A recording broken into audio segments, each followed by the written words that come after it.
Let me just start with some of the questions to the panelists. So, how do you see the progress of market liberalization?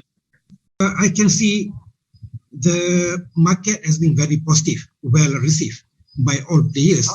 And in fact, we are quite overwhelmed with the queries, with the submission of proposal, with the visit from our fellow gas buyers to consider PGT as the new supplier. So it is a good problem to manage. Of course, there are quite a number of negotiations ongoing, but the key thing is about what Stephen mentioned earlier, about how best we can educate the players, especially in terms of the pricing level, the price markers, what is MRP, what is brand, so the difference between brand and MRP, which one is better for me and what not. So we are trying our best in sharing our knowledge and experience with those coming, knocking our door. And I think it is the process still ongoing. But again, it is a very healthy and busy process of educating, negotiating, and discussing from today until end of 2021. For us, I think the market liberalization is a positive move for the country. One thing that we would like to stress here is that in entering into the regulated market environment, we Gas Malaysia is not only positioning ourselves as a mere gas supplier, but more of a strategic partner to the customers. And we are banking on our years of experience servicing customer, where we garner our strong understanding. And also we believe that we need to assist the customer in addressing all their pain points and to provide the solution to the energy problems. So that's our aim. The other part about the learning, as you rightly said, Stephen, is at the customer end. So it's one thing to introduce the regulatory frameworks, but it's another journey for the buyers to learn to make the best value out of the contestability that is being offered, especially when you migrate from a single regulated price to a multiplicity of choices around pricing and other terms that go with price for any gas GSA.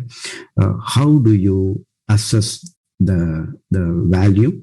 How do you assess the risks? What do you do to mitigate the risks? Yeah? So for example, if you start buying on Brent as opposed to MRP, yeah? What does it do to your cost, and what does it do to your risk profile? How does it compare to your sales side? Yeah? So let's say I'm a factory, I'm buying gas on a certain index and I'm selling my product in a certain way, and I have my yearly budgeting planning cycle. What do I do with this? It's a journey. And what we have been doing is we have been trying to help customers understand that. And then we are always open to have a dialogue to share how things are possibly done in other markets, which could be looked at by customers in Malaysia, especially when they want to look at other indices and different structures to buying gas. And this will only become more and more, fragmented in a way. There won't be a single formula for everyone. There will be a bespoke solution that will come as TPA progresses further, which are tailor-made for each buyer-seller combinations, And then that's the journey that we look forward to, where people look at things in the form of a book that is a portfolio of various kinds of contracts, and you balance it off at a holistic level. So these are some experiences I shared. Overall, our journey has been extremely positive, and given the stage of development we are, and that's important to note.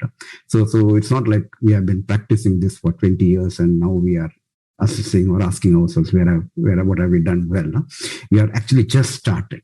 So keeping that in mind, extremely positive. There are problems, there are issues. We can address some of it as the conversation grows today. But the good thing is that everybody has an open here. Everybody who is on this call today, ST, EPU, PGB, GMDS, everyone. Everyone listens and talks, and that's a beautiful thing to see. Thanks, Sriram. Market liberalization, NTPA, is not a static one-off event. It is a process. It's a journey that takes time. So that's something to realize, that it will be a gradual, step-by-step process.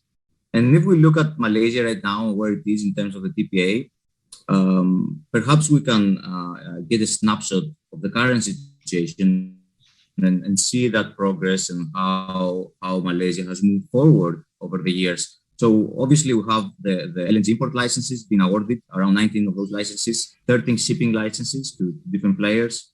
We had TNB in 2019 importing first spot cargo with the cooperation of Shell.